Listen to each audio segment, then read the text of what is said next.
Que alegria estar com você e com a sua família aqui novamente no nosso canal Olhar Bíblico. E hoje continuaremos a nossa série O Grande Conflito. Você já jogou na loteria? Você é do tipo que tem a sorte grande?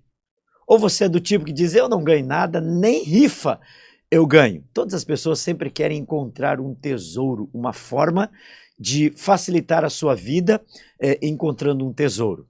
A Bíblia é o tesouro. E você quer saber disso? Vamos então juntos nesta viagem de hoje de O Grande Conflito.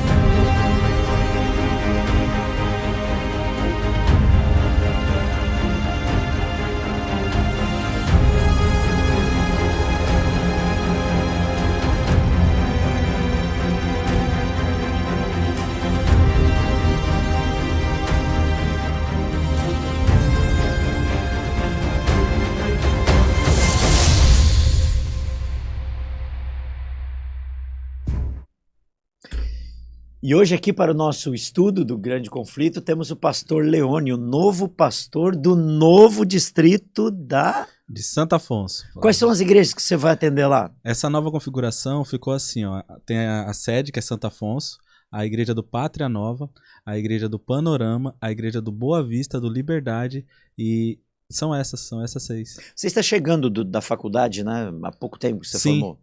Dia 17 de dezembro agora fazem um ano que eu me formei. Vai fazer um ano que eu me formei em 2022 lá no NASP, Campus Engenheiro Coelho. Você estudou no NASP? Eu achei que você era do IAP. Não, estudei no NASP. Olha. E para minha surpresa e providência divina, né, eu e a minha família chegamos aqui em janeiro e residimos aqui na cidade de Novo Hamburgo. Você é paulista? Eu sou baiano, só que... Você é baiano? Sou baiano. Minha esposa é baiana. De onde você é? Eu sou de um povoado lá no sertão da Bahia, lá Caldeirão Grande. Acho que poucas pessoas conhecem. Sério? É. Minha esposa é de Tabuna. Eu estudei no IAN. Minha filha não é fazodonto na FADBA, lá na Bahia.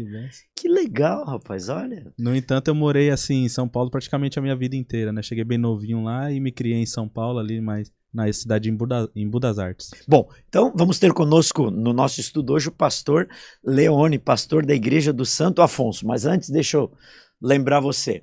Esse é o nosso guia de estudo, O Grande Conflito. Você pode, ao procurar uma igreja adventista, você consegue esse guia. Você pode procurar um amigo adventista, você vai também ter esse guia. Ou se não, você pode, nas redes sociais, nas nossas redes sociais, você vai encontrar também o guia de estudo do Grande Conflito. E eu gosto sempre de lembrá-lo, inscreva-se no nosso canal, dá um like aí no canal do YouTube, dá um like, se inscreva no canal, mande o link para pessoas que você deu o estudo, que você presenteou com o livro Grande Conflito, ou se você deseja estudar também, esta é uma ótima forma de você estudar a Bíblia e estudando o Grande Conflito. Pastor, o nosso tema de hoje é a Palavra de Deus e o conflito. O tema sempre central desta nossa temporada que nós estamos tendo é o conflito, né? O grande conflito é Satanás atacando Deus e hoje ele atacando a Palavra de Deus.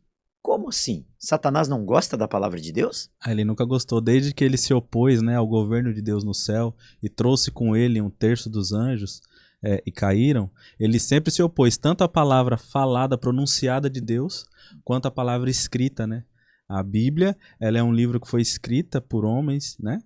Porém, ela tem o conteúdo divino. Eu costumo falar que a Bíblia é o conteúdo divino com sotaque humano. Opa! Então você tem. Como é que é a Bíblia? Se puder dar algum tipo de informação da Bíblia, assim, informações gerais, não precisa entrar muito especificamente. A Bíblia ela foi escrita por cerca de 40 autores diferentes, né? Sim. 40 autores diferentes. Demorou cerca de 1.600 anos para ela ser escrita. Então você tem o primeiro autor que é Moisés e o último autor que é João. Entre esses dois autores, você tem 1.600 anos para ela ser composta da maneira que temos hoje aqui. Nós temos nas nossas mãos uma tradução em português, mas originalmente a Bíblia foi escrita o Antigo Testamento em hebraico e o Novo Testamento em grego.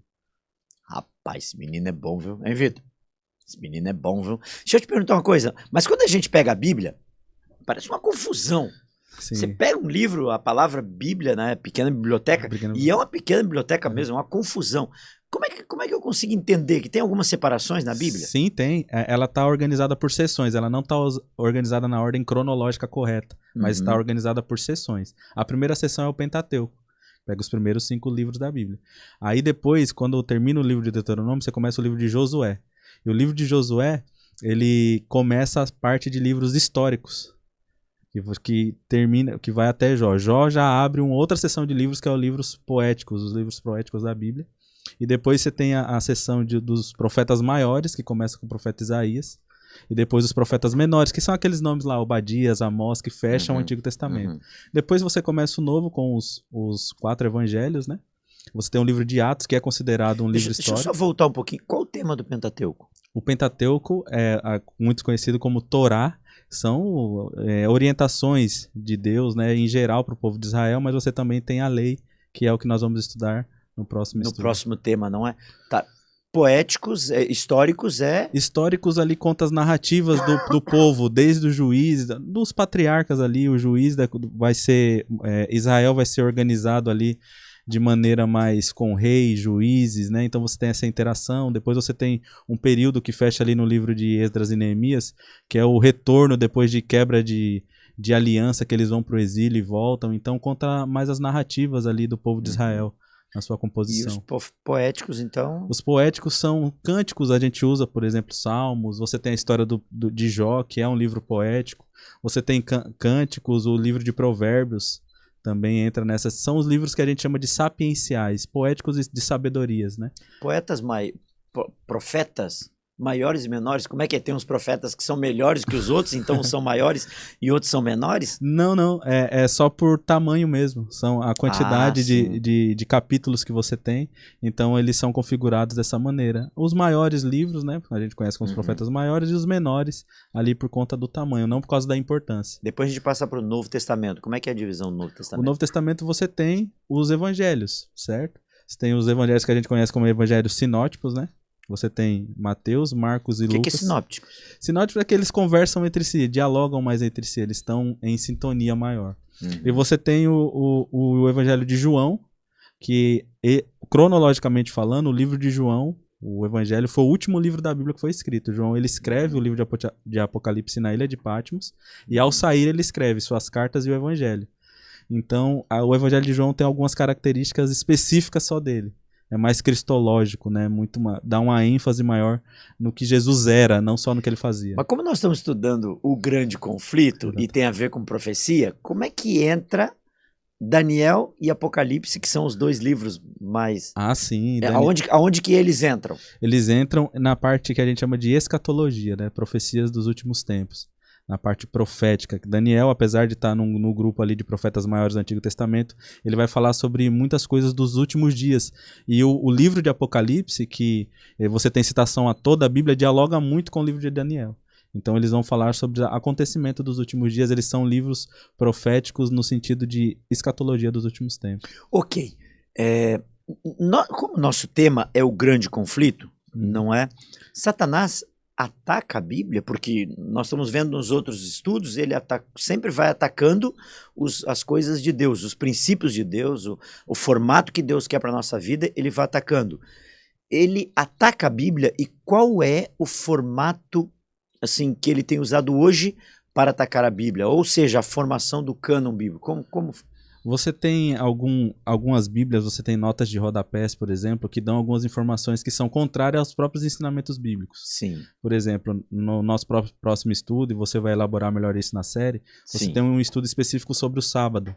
E algumas Bíblias têm algumas notas de rodapé dizendo que não, que foi mudado, mesmo que a Bíblia não tenha autorizado isso. Algumas outras Bíblias, você tem, por exemplo, a tradução Novo Mundo, que muitos irmãos da Igreja Testemunha de Jeová usam, elas têm erros graves de tradução. Então você tem alguns erros que não tem Poderia dar algum exemplo? Um exemplo, por exemplo, estou sendo redundante não, aqui. Tranquilo. Um exemplo assim é Gênesis 1, por exemplo.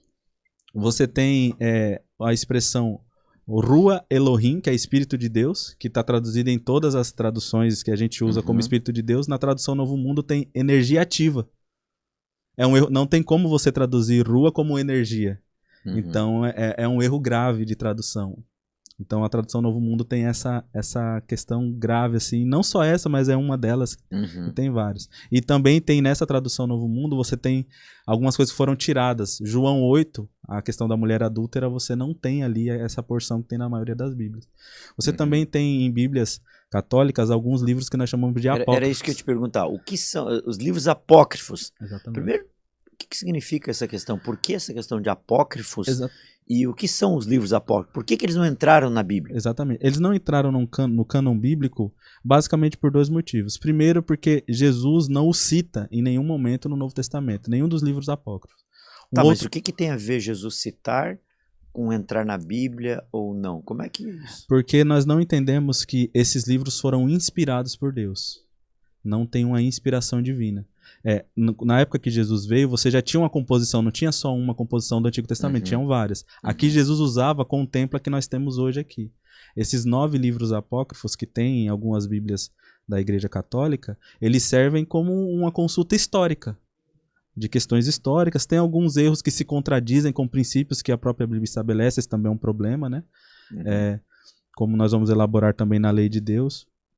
E são basicamente por esses motivos que eles são considerados apócrifos. Eles não são inspirados, nós não entendemos que eles foram inspirados por Deus. Como eu falei no começo, nós entendemos que a Bíblia é um livro humano, porém com conteúdo divino. É o que Pedro vai falar, é o que também Paulo fala lá em Romanos capítulo 16, ele fala que havia um mistério guardado em tempos eternos e que esse mistério foi revelado e dado a conhecer a partir das escrituras proféticas.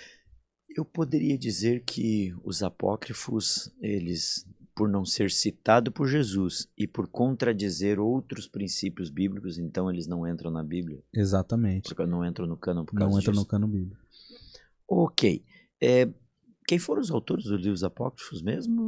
Tem alguns. Estudo, eu estou só passando aqui porque o nosso você manual tem, fala disso. Macabeus, Tobias, né? Alguns que são citados ali. Você tem um livro de sabedorias. Então são alguns que não tem na maioria das composições bíblicas que nós usamos nas igrejas protestantes.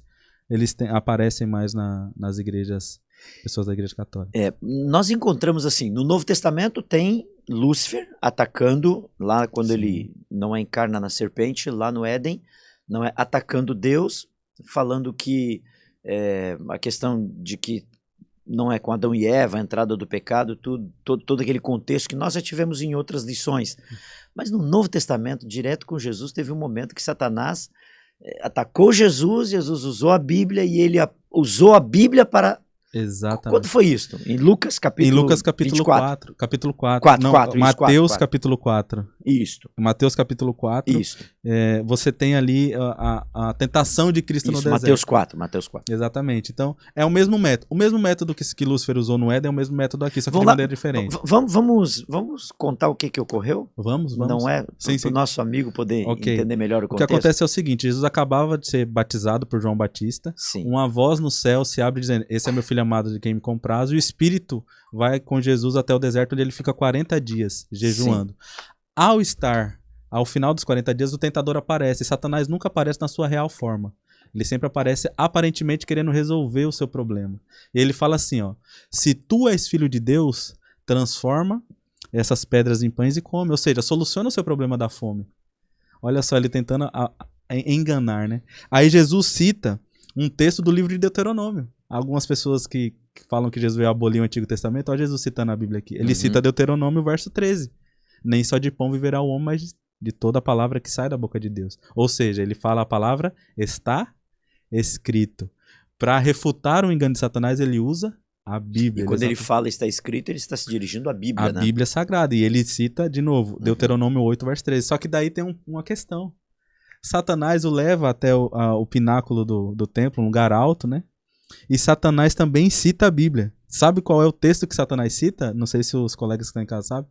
Satanás cita o Salmos 91, um salmo muito usado pelas pessoas. Satanás cita o Salmo 91, verso 11. Porque Satanás fala assim, está escrito também. Aos teus anjos ordenará e dará respeito para que te guardem. Ou seja, ele usou a Bíblia para atacar a Deus, que é o autor da Bíblia. Perfeita, sua colocação é perfeita, por quê? Porque Satanás ele usa a Bíblia para confundir, para colocar Jesus contra Deus. E hoje no meio teológico, a gente tem mais de 40 mil denominações diferentes no cristianismo, e há uma confusão teológica muito grande. Então, você tem que fazer isso, tem que fazer aquilo, mas nós temos que fazer igual Jesus, exaltar a Bíblia, porque de novo Jesus vai usar o livro de Deuteronômio, que ele vai responder a Satanás. Está escrito lá em Deuteronômio 6, verso 16, não tentarás o Senhor teu Deus. Então você percebe, pastor Leoni, que existe um debate bíblico, onde Satanás usa o que Deus estabeleceu, mas para ir contrário à vontade do próprio Deus. É essa a maior confusão que Satanás traz. É o que ele fez com Eva no Éden. Deus falou, não coma. Satanás falou, coma. Então, Satanás sempre vai fazer assim, pastor. Ele usa o que Deus disse e distorce para usar a pessoa contra o próprio Deus. Olha só que interessante. Vamos às nossas perguntas ali para o nosso amigo. Você está em casa agora, esse é o momento de você pegar a sua caneta, o seu lápis, o seu manual na mão, só para a gente responder de forma direta aqui o questionário, não é verdade? Vamos lá. Nossa pesquisa bíblica. Jesus mostrou aprovação pelos escritos do Antigo Testamento? Sim. Nós temos aqui em Lucas 24, eu acabei de citar ele citando Deuteronômio, então não só ele confirma como ele utilizou. Tá, mas a resposta direta lá é sim, não é? Sim. Pergunta 2, os apóstolos reconheceram o Novo Testamento como parte das Escrituras? Também sim, todos os apóstolos usaram. Não, em Pedro, capítulo 3. Em Pedro 3,15, ele vai. Segundo Pedro 3,15, 16, sim, eles afirmam. Ok. Qual é a maior razão para a existência da Bíblia? Existência, capítulo 20 de João, verso 31, vai nos dizer o seguinte.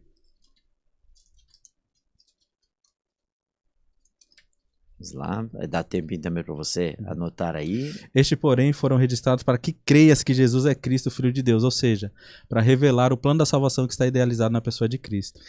Ok, mas Bíblia é coisa de crente, que gosta de botar a Bíblia debaixo do braço e sair, não é, sério pela rua e coisa e tal. Para que mais a Bíblia nos serve? Podemos confiar nos ensinos da palavra de Deus? Sim, como Paulo nos institui lá em 2 Timóteo, versículo 3, 16, 17, toda a escritura ela é útil para corrigir, para instruir em toda a justiça. Então ela nos é útil em todas as áreas da vida. Mas não é só para ir na igreja, não? Não, é para... Aliás, na igreja você vai ouvir e fora da igreja você vai viver. Então você não vive só dentro da igreja, você aprende na igreja e vive na sociedade. Exatamente. Vamos lá. Pergunta número 5. Há alguma relação entre obediência e compreensão da palavra de Deus? Toda relação. Inclusive você tem... Então aqui a resposta diretamente, né? Sim, sim. Sim.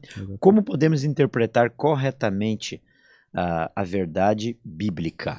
A Bíblia, como nós comentamos, ela não está organizada na ordem cronológica, então a gente vai especificamente por temas. Você pega um tema e discorre ela inteira. Como Jesus faz em Lucas, como Isaías 28:10 diz, um pouco aqui, um pouco ali. Você pega um tema e usa todos os versos da Bíblia que você conhece sobre esse tema para você chegar até uma conclusão.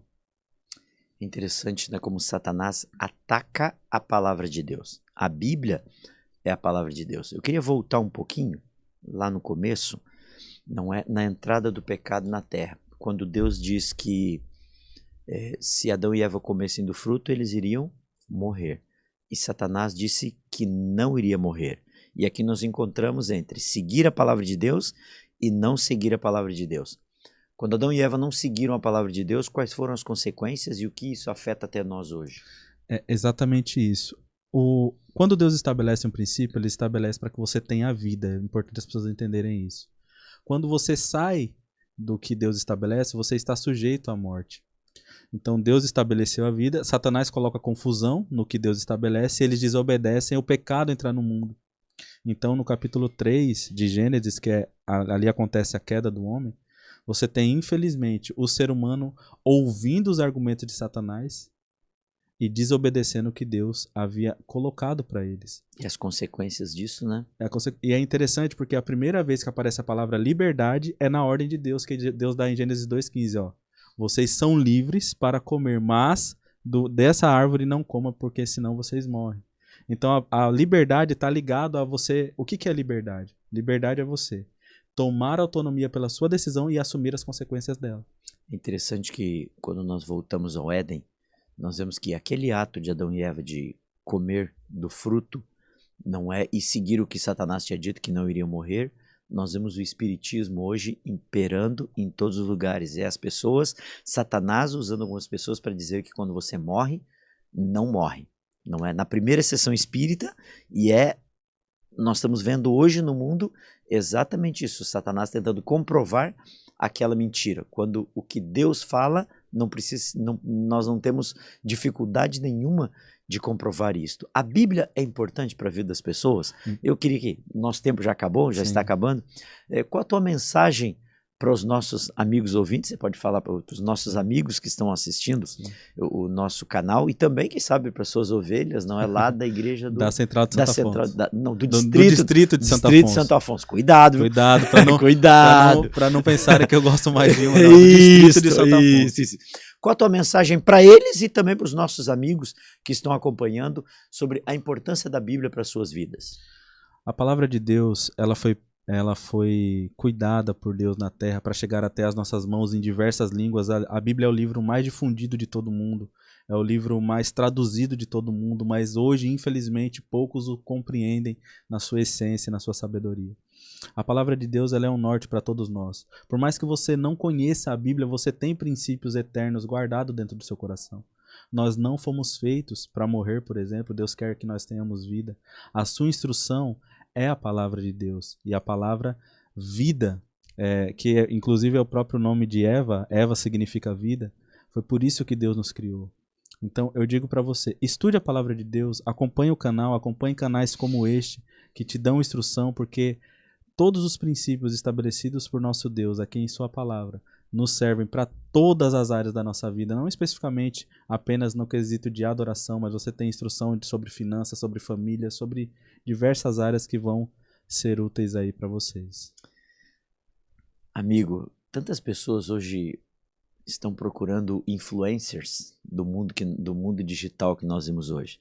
As pessoas procuram influencers, as pessoas procuram especialistas sobre várias áreas para suas vidas para ouvir conselhos e seguir. Nós temos o maior de todos os influencers.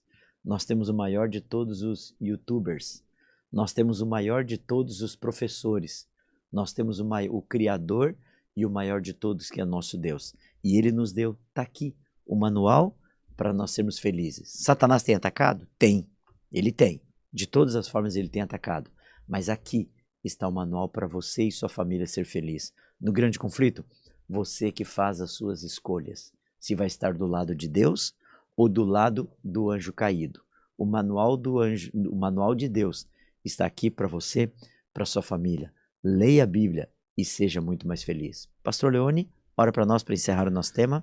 Então oremos. Você que está em sua casa, por favor, feche seus olhos e ore conosco. Pai amado, Pai querido, muito obrigado pelo privilégio de termos a Tua palavra escrita, onde nos é revelado não só o plano da salvação, mas a Tua vontade para a nossa vida em várias áreas da sociedade, ó Pai.